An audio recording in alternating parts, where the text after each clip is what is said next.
I grew up in New England, in Northfield, Massachusetts. I was born in Vermont, and the tri-state area, New Hampshire, Vermont, and Massachusetts, where they meet. Northfield is right below the line. And I was the fourth of 6 children, and we lived in the country. And my grandfather had a huge dairy farm along the Connecticut River. And then we grew up with my dad having a chicken ranch, and then we had dairy, Jerseys and Holsteins, and raised pigs, and had a big garden in the summer, and we all did the haying together. And so it was really one of those, for a kid, an idyllic family farm. And I had a pet bull, pet Jersey bull named Louie. And so I started out with animals. We knew they were going to be food, and we knew where our food came from. And interacting with animals and seeing that you can love them and take care of them, but they serve a purpose too. And that purpose is accepted by the family. Do you think that that is an understanding that is possible in this modern day? I mean, can people artificially understand that, or do you think one needs to truly live that together? That's a great question. I don't know for sure, because I think there's so much disconnect now. And from people and their food, there's also the whole issue of animals being really family members. And there's good things about that, but there's difficult things about that. I love to read. And, there were 2 boys and 4 girls. And one of the things that I really loved was finding little places where I could be alone, because there was always commotion, and get books. We had a wonderful little country library with a big old potbelly stove in the center, and a librarian that would read to us, and we'd take books. And so it was really where I started to appreciate reading and literature and learning. And I feel fortunate, because I think a lot of young people today don't get to grow up in those kinds of settings. With 8 of us around the table, was getting your word in. And often the conversations were about whether it was going to rain before the hay was brought in, and really practical stuff like day-to-day, how to get the work done. My mom was a wonderful baker, and she would make a pie, and the goal was to make sure that you got your piece of pie. And it was cut exactly in 8 pieces. So what order were you within your brothers and sisters? Okay, I was 4th. 2 older brothers and 1 older sister, who was just a year and 2 days older, and then 2 younger sisters. So that makes you a middle child. I was definitely a middle child. What are the middle childs are the peacekeepers, right? Mm-hmm. I think yes. How interesting. I wonder if that's been part of your skill set then for your career. Huh? Well, and I always, I thought about that, because I think it has helped. Because my sister was very vocal and would be argumentative. And, I kind of observed that really didn't work out too well, and for her, or anyone really. And I tried to stay out of the limelight and just deal with things low-key. And I really felt that I had a wonderful experience with my next to the oldest brother, because he and I seemed to have similar personalities, and he was kind of my other parent. And when my oldest brother was drafted in the Army and had to go to Okinawa, I was the farmhand that worked with him in the barn and took care of the calves and washed the milk dishes. And so we spent a lot of time together. So I felt like I learned a lot from him. And we would talk about issues. We would talk about things that, and he'd give me guidance about how to handle controversies and things that now that I look back on it, I think that was really very useful to me. I really didn't know what I wanted to do. And I knew I wanted to go to college, and I knew that I wanted to leave that area and that small little cocoon, because I was afraid that if I didn't go and leave then, I would never go, because generation after generation after generation stayed in that area. And I just felt like I wanted to explore and see more of the world and the country. And when I graduated from high school, one of the things in my yearbook was that about giving me a little red car because I would probably travel far. And my brothers and sisters had all gone to the University of Massachusetts, which was just 20 miles down the road. And I applied there, but I knew I didn't want to go there. And I ended up going to a college in the Midwest in Aurora, Illinois. And, that was scary, because it seemed like it was so far away from home. And I was the first one in the family to ever do that.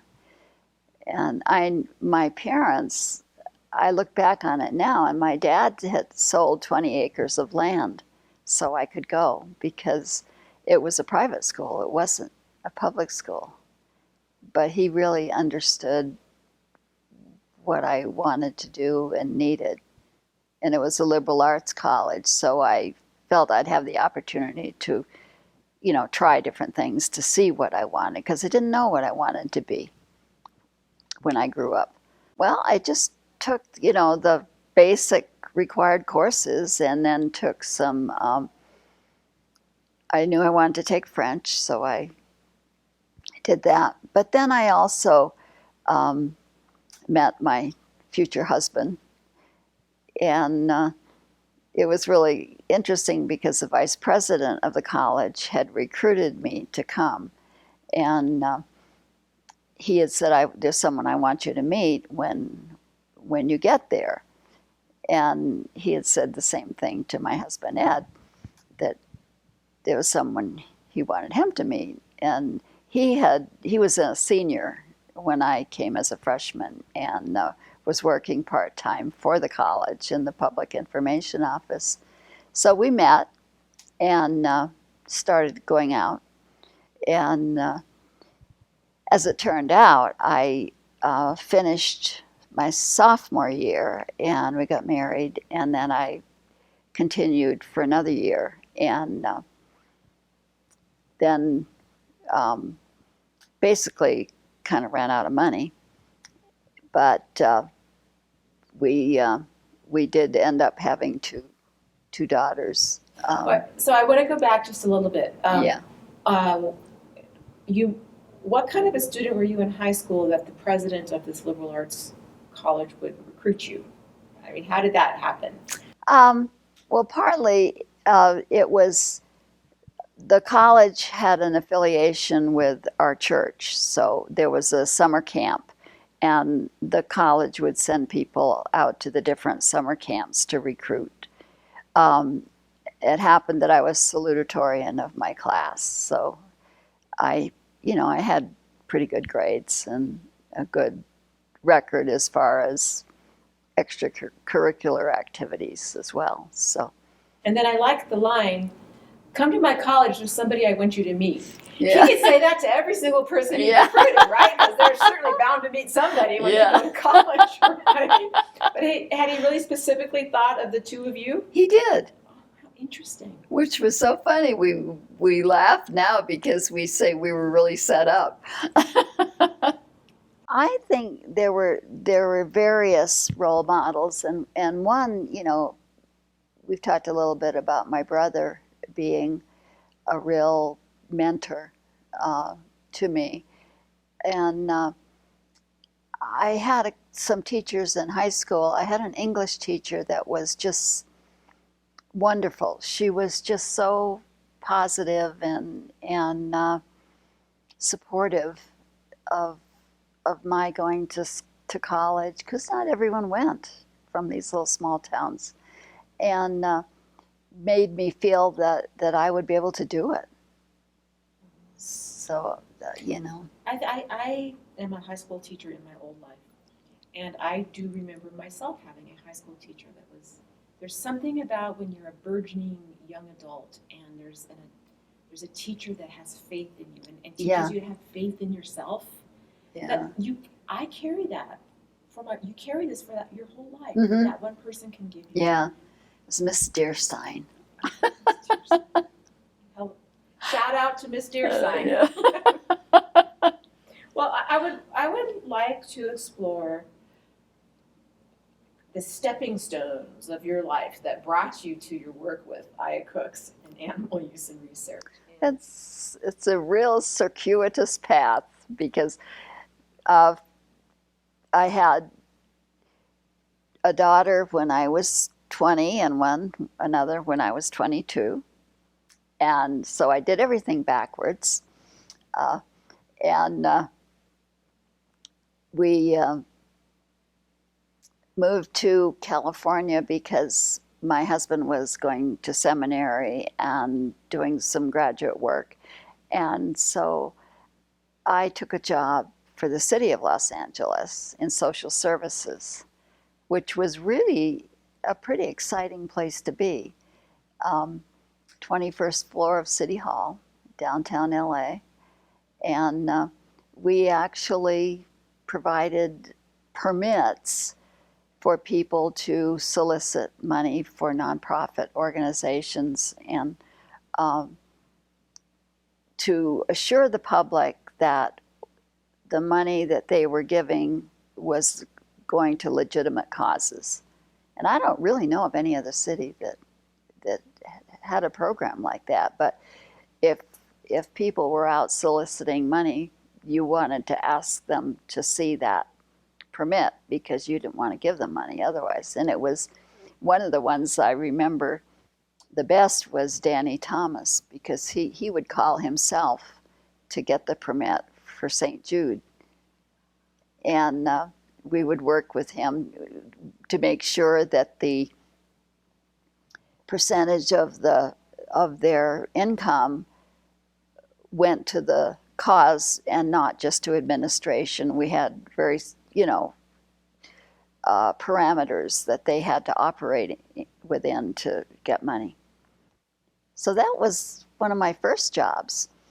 And then when my husband finished the graduate work he was going to do there, and he was at seminary for part-time, not because he wanted to be a minister, but because he wanted to do more work in the missionary field.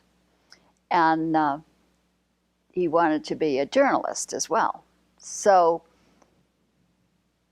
kind of in the early years, we followed his path. And then we moved back to Syracuse, New York, and he was accepted at Syracuse University College of Journalism for a master's. So we lived there. And then I took a job at Syracuse University in the College of Nursing. And that really gave me, when I look back on that, being in the College of Nursing gave me a wonderful background for becoming involved with IACUCs later, because really learned about, caring, taking care of people, pain alleviation. They're just, all aspects of nursing care that I had exposure to. And I would never have thought that that would have been a background or a stepping stone for going into the veterinary world, but it really did help me. And when we decided to go back to Southern California and live there,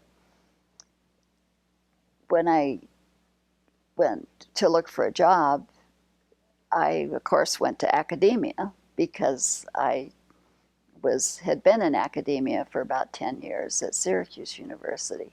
Excuse me, before we leave Syracuse, what was your role there? I was the senior administrator to the dean. And then one of our daughters actually started in the College of Nursing as a student. And by then we had 3 daughters.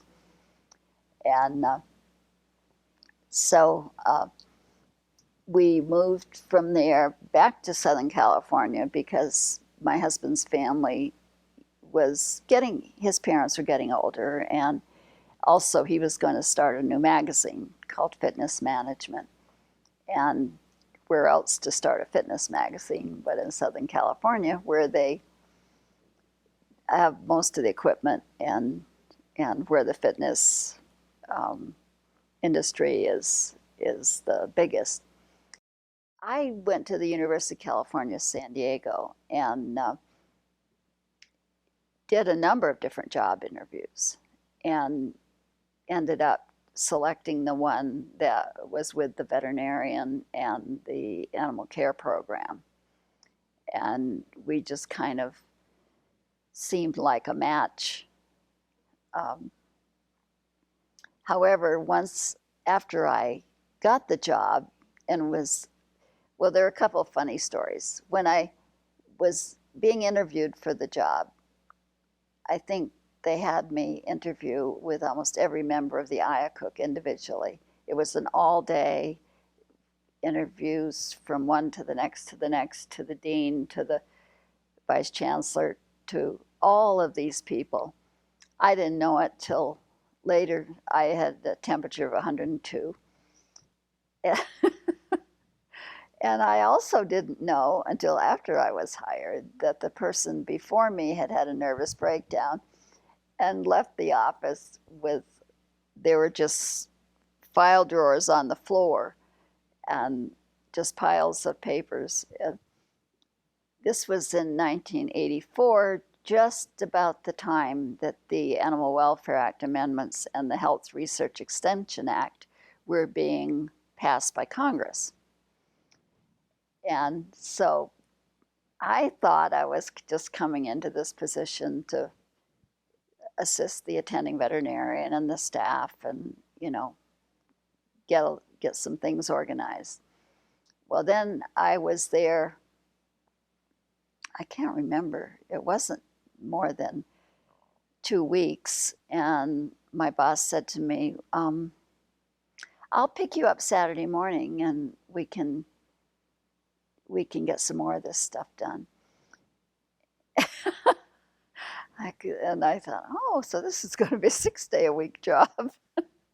And little did I know that then the very first NIH conference on the new regulations, with Charlie McCarthy leading the meeting, was at USC. And we drove up to USC and went to this meeting and learned about these new regulations and the new health policies. And then we got back and they said to me, well, set up a program.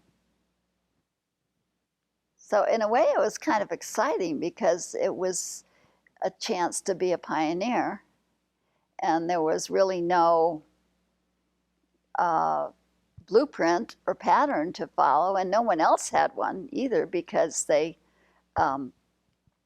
was new to everybody. And the chair of our committee at that time had a friend at Johns Hopkins who was chair of his committee. And I don't know, he was very active in Primer as well, Dr. Traceman. And so they said, well, why don't you fly over to Baltimore and chat with him? And I did.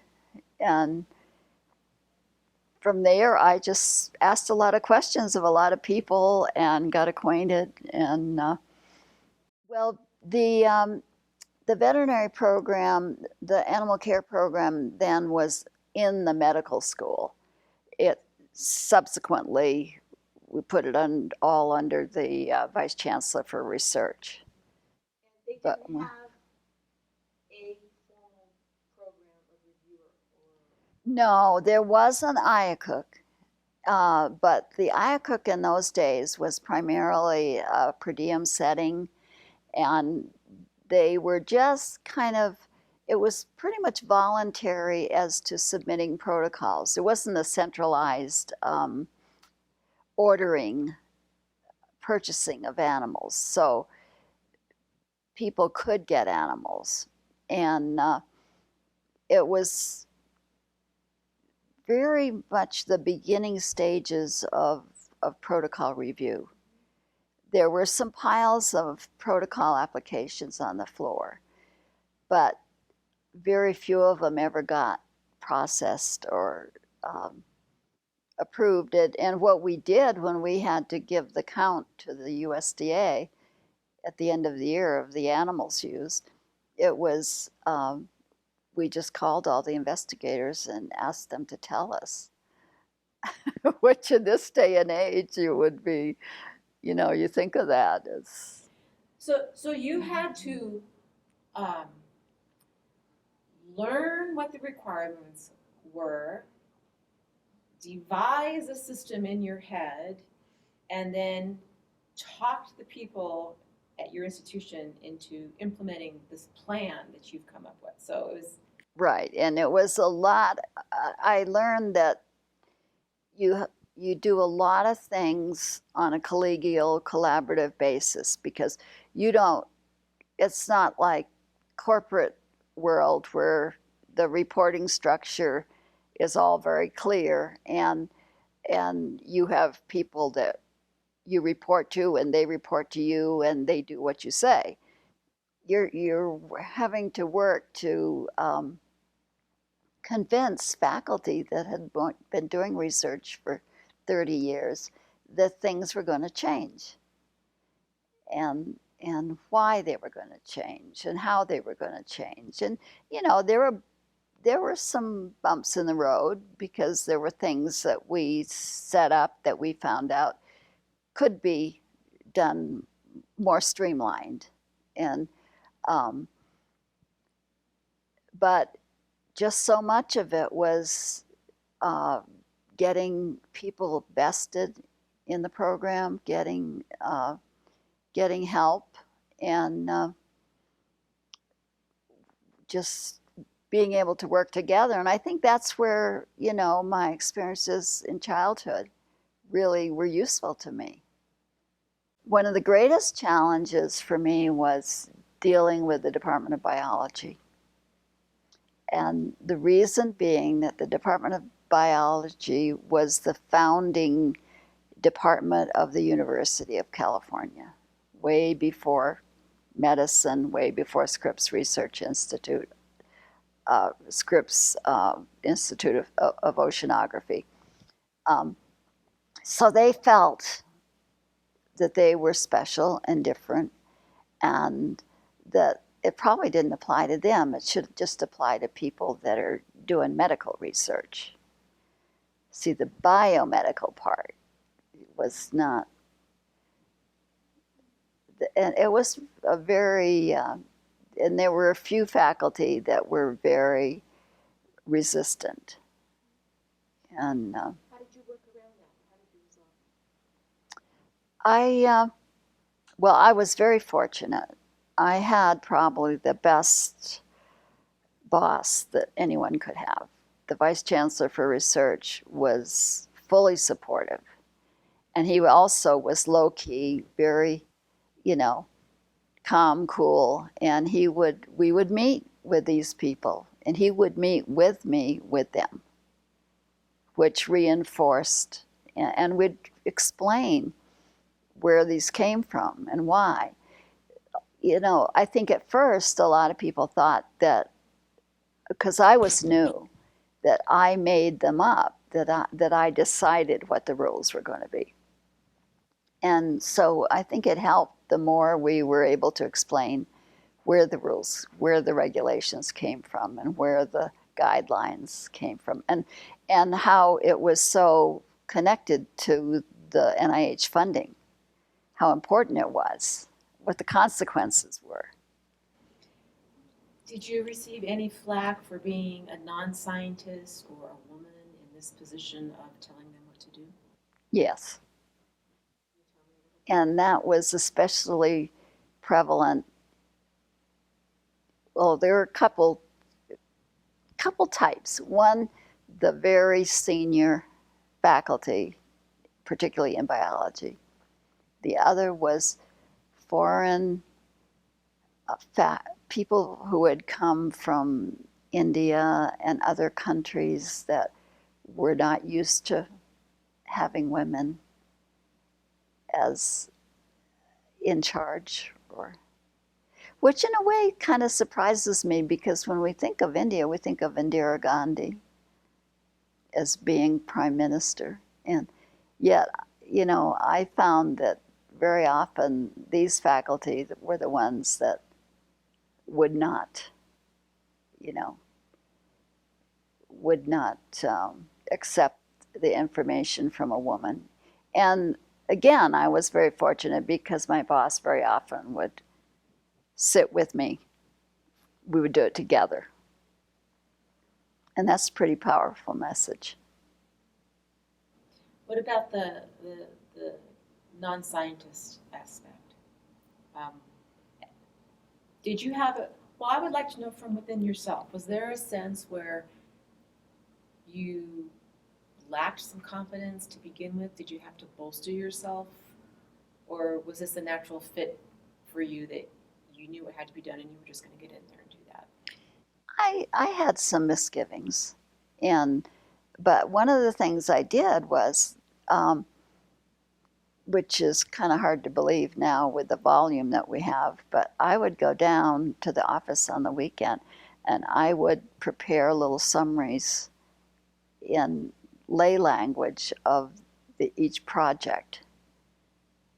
And that helped me to understand what it was about. And actually, I think it really helped a lot of the committee members too, that were in a different field or were non-affiliated members or non-scientists.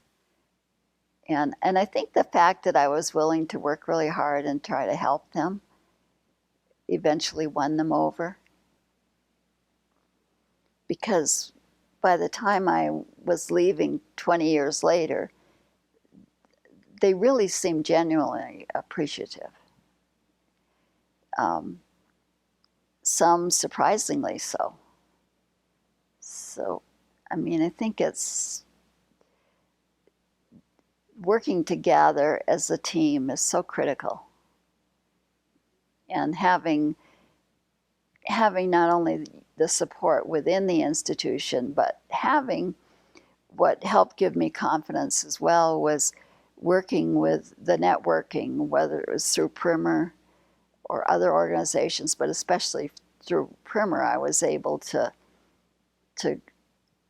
gain insights and knowledge and share information and not feel alone. Because each one of us were the only ones on our campuses that did what we did. And so we would really talk with each other a lot. Can you recall the first time that you were exposed to research,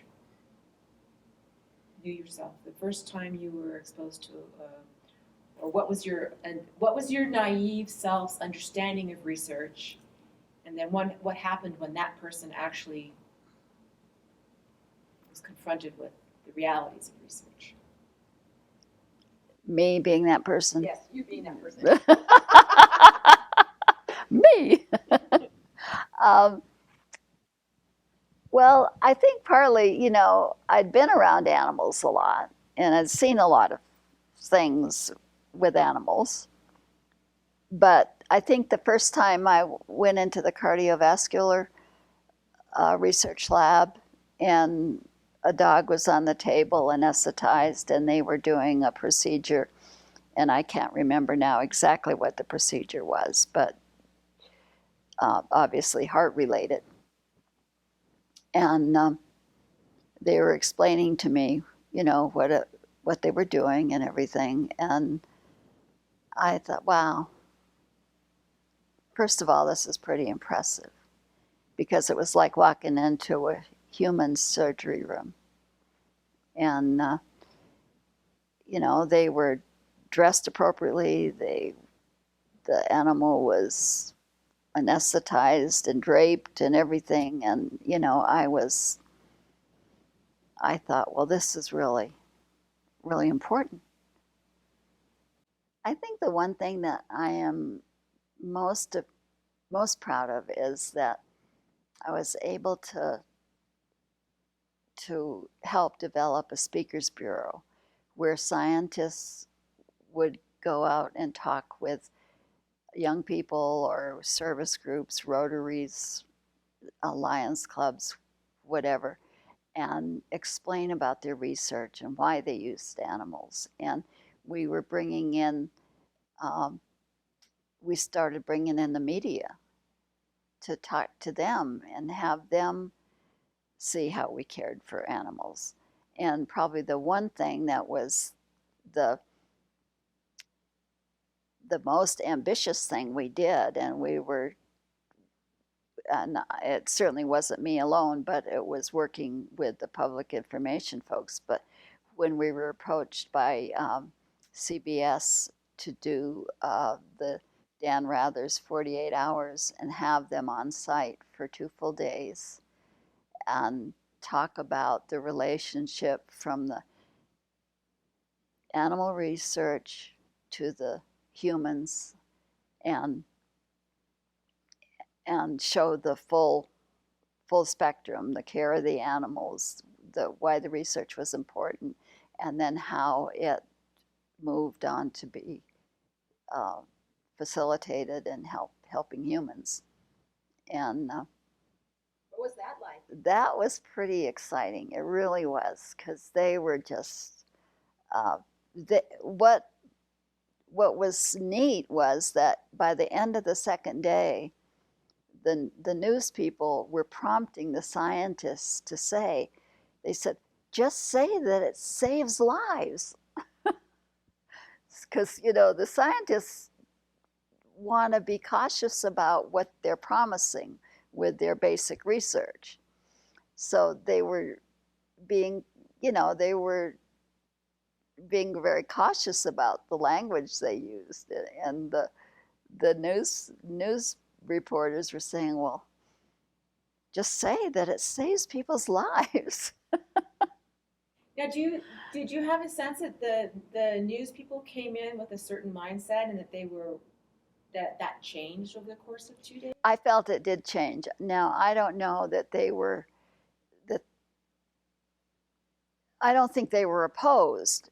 They had been turned down by many universities trying to do this story. No one would do it.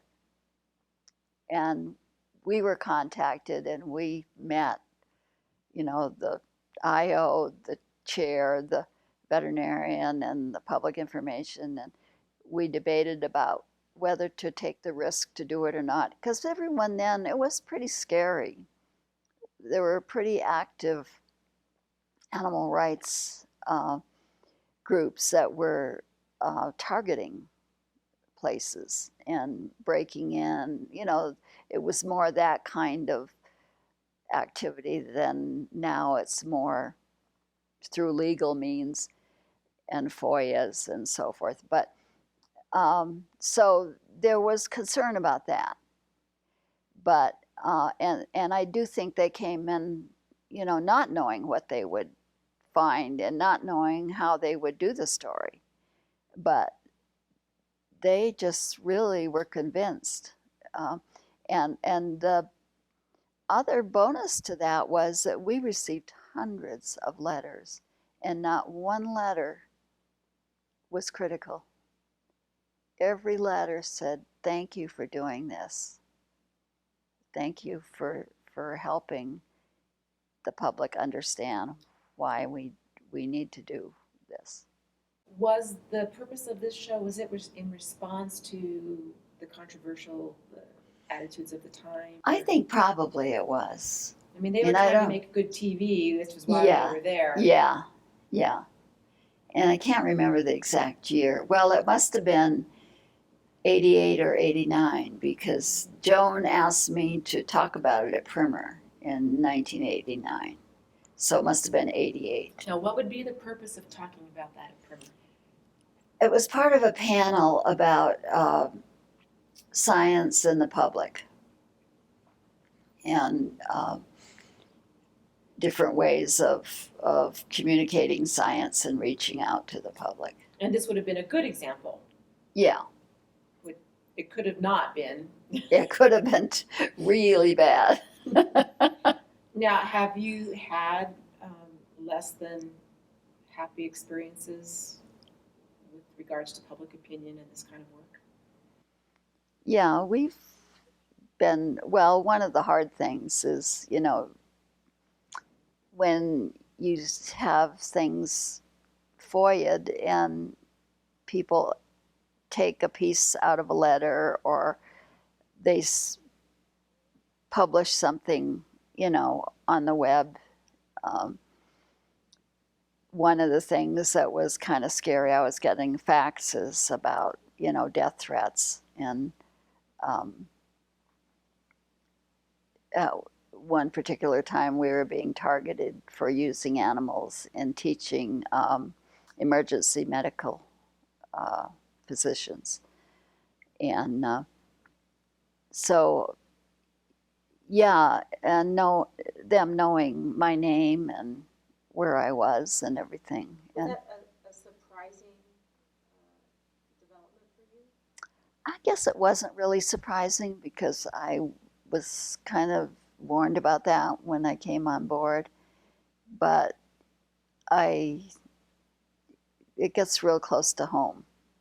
How did you respond, or how did that change your life? Well, I decided that I wasn't going to curl up and be afraid and run from it. Because, for one thing, I have a daughter, or third daughter, who is an RH baby and wouldn't even be here if it wasn't for ROGAM that was developed with rhesus monkeys.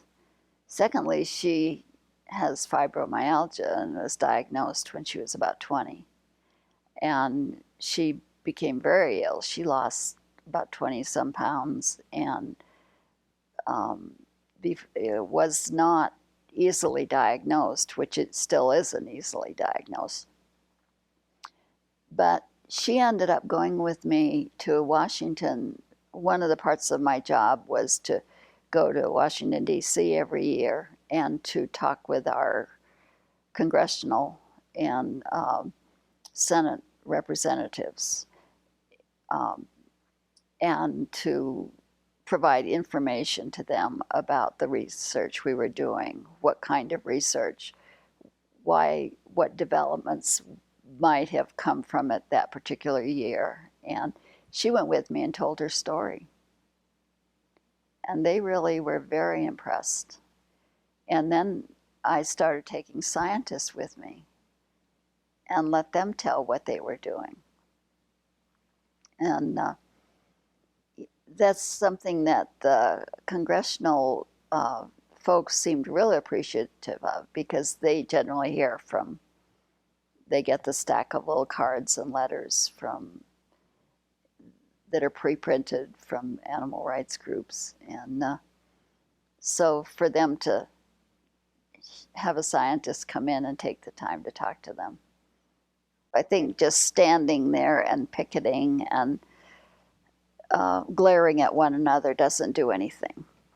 And obviously, there's some people that you're not going to convince of anything, and they're not going to convince you, and you're not going to convince them. But you can be gracious, and you can, treat them as other humans. It's But there's a lot of people that don't know how they feel, or may have an opinion based on one thing they've heard or something else. So I think, just being able to sit down and talk with people and let them have access to information, getting out there and talking with groups or individuals is important.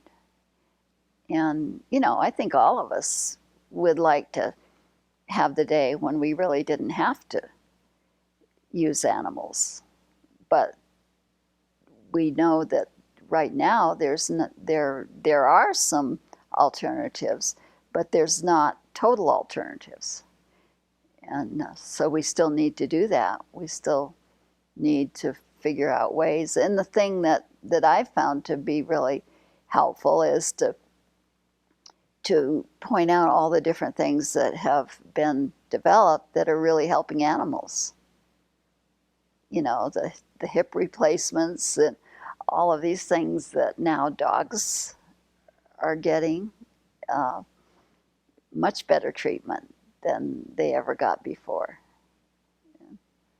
How did you explain to your daughters what you did for a living? That it was interesting because one of them would say, well, my mother kills cats.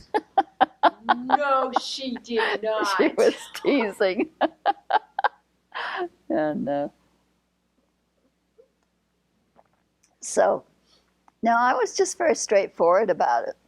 In fact, I had them come down and had a couple of the scientists actually take them through the IACUC chair.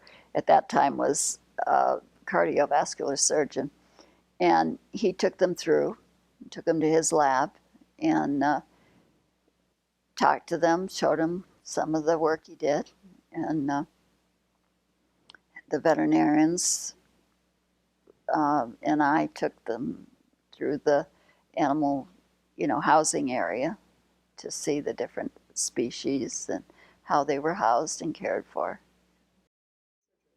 Well, we realized that there really wasn't any place that new committee members or committee members who had been on board and didn't know what they were supposed to be doing, where could they go to get all of the information they needed? Because there's different agencies that have jurisdiction, and there wasn't any one place where they could just get the basic information. So we kind of thought up the idea that maybe we could have this half-day course, nuts and bolts, the day before primer. And so we talked to Joan, and she thought, well, that might be a good idea. And then we got a group of us together and put together a program. And it's what I call the jackhammer meeting, because our very first meeting, they were renovating the Park Plaza Hotel, and they were literally using jackhammers while we were trying to do our talks. But we did it. And it took off from there because so many people said, oh my gosh, we need this. And so I can't remember the number now. I think it's about 12,000 people that we have taught have come through 101. And it just amazes me because all of the faculty learn something new every time, as well as the participants. And we've just had the full cooperation of USDA, Public Health Service and ALAC, and it's, brought the complete group together, and still very popular. Well, one other thing then, we just thought, well, we don't have anything for IACUC administrators. We're taking care of committee members, and the primer meeting is taking care of more ethical issues, and faculty and veterinarians and scientists and community members that are more experienced are coming. But there really isn't anything that's just strictly for administrators, where they can discuss those day-to-day issues and how to do it all. And so Molly and I got together and put together the Essentials program. And that's been really popular with administrators. And that one, we don't have any of the feds there on purpose, because we want administrators to be able to really air their problems and concerns and talk to each other. So that was a real fun one to develop. I think primer is just, for me, it's been critical. I mean, it's been my go-to place, and the place where I have found people to network with since 1985. And when I first found out about it, and being on the board of Primer for 15 years was a real growing experience, because I got the exposure to the human subject side as well. And I just think that Primer is the only place that really combines not only the practical, the regulatory, that piece of it, and the science piece, but also brings in the ethical concepts and gets us to thinking. And we're entering a phase of research now where there's potential to do all kinds of things. And this potential is wonderful, but it's also created some big ethical questions.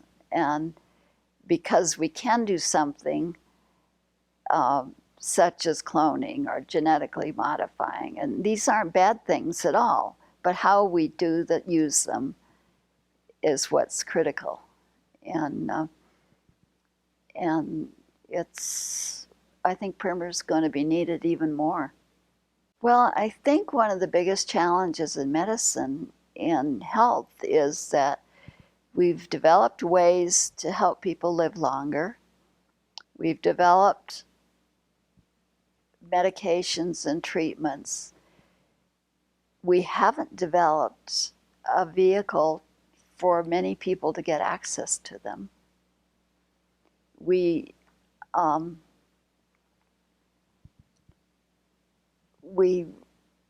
value research, but we're not putting money into it at the federal level. We just have a lot of contradictions, I feel. And, just as a little example, I had to change insurances this year, and went to fill my blood pressure medicine, and it was going to cost $300 and some. And I mean, I'm one of the fortunate people that might be able to come up with that.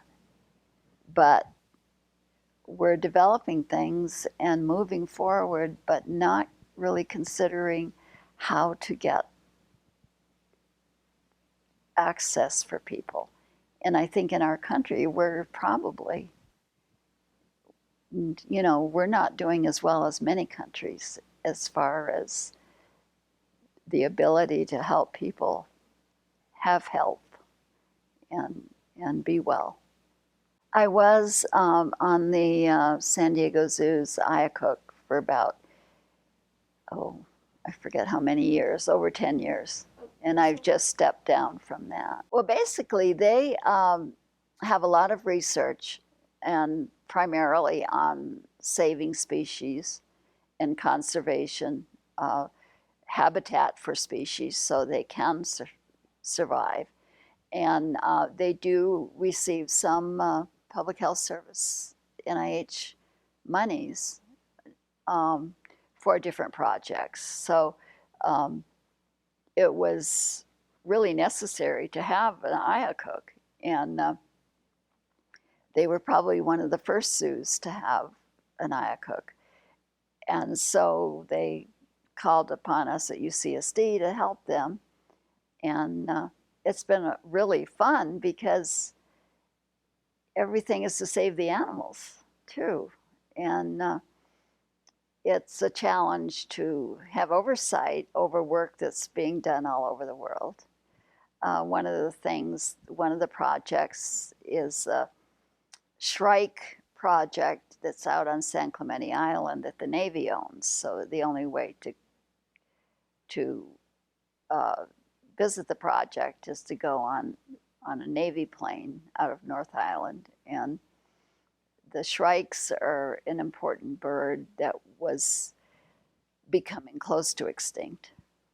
And they're doing really well now. They've been able to restore them.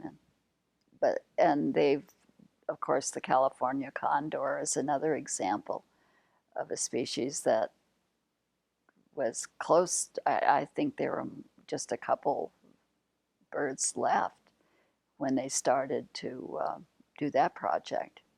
They know about research, but they don't necessarily, because a lot of them have been educated in research institutions, but not about the rules. We put together some little PowerPoint and went out and talked to different research groups at the zoo and at the wild animal park. And some of it was we had to interpret because so much of the regulations are focused on laboratory animals. However, the USDA and PHS also want all these species. Most of these species fall under one or the other or both. So adapting the policies to wildlife research, some of it non-invasive, some of it, they do need to dart them, they do collar. The Panda Project, for instance, these animals, when they are in China, do need to be collared and tracked and to get an idea of how many there are even. And so we had to do a lot of adapting to our needs. Were there any creative adaptations? Did anything not translate directly? Well, the 6-month facilities inspections didn't work out too well that way. I still thought we should fly all over the world and check these out. Basically, we learned, to do a lot of things by video, by having them report back to us if a veterinarian went out in the field to do something to help a project, to have them assess and bring back information to the committee. We did always go to San Clemente every 6 months. Things like that, where things were off-site. And it was good that they devoted a whole panel to wildlife research this time at the Primer meeting, because that's becoming more and more prevalent. If you could identify a few of your personality traits or skills you have that you've been able to draw on that have stood you good stead through these different positions that you filled, what would you describe? Well, I think one thing would be diplomacy, really respecting other people and trying to work collaboratively. I think patience, and I think a sense of humor is really important. and not taking everything personally or too seriously. But I don't mean not being serious about what you do, but not taking yourself so seriously that you can just win a lot of people over, and that they are willing to work with you. One of the things I addressed earlier was that my wish that the progress that we make with the animals and with medicine, that it can be available to people that need it. And I mean, truly, someday that we won't need to use as many animals or all the animals, maybe no animals, I don't know. But I mean, we've made a lot of progress so far from using very sentient species down to zebrafish and Drosophila fruit flies. So I think that's progress, but I think that the more we can learn without having to do that, and that we can just align our priorities so that people can really get the benefits of the developments that we've made. Well, thank you very much for sharing your story and your insights with me. And on behalf of Joan and Primer, we are really happy to have you as part of our archive of personal stories. Well, thank you.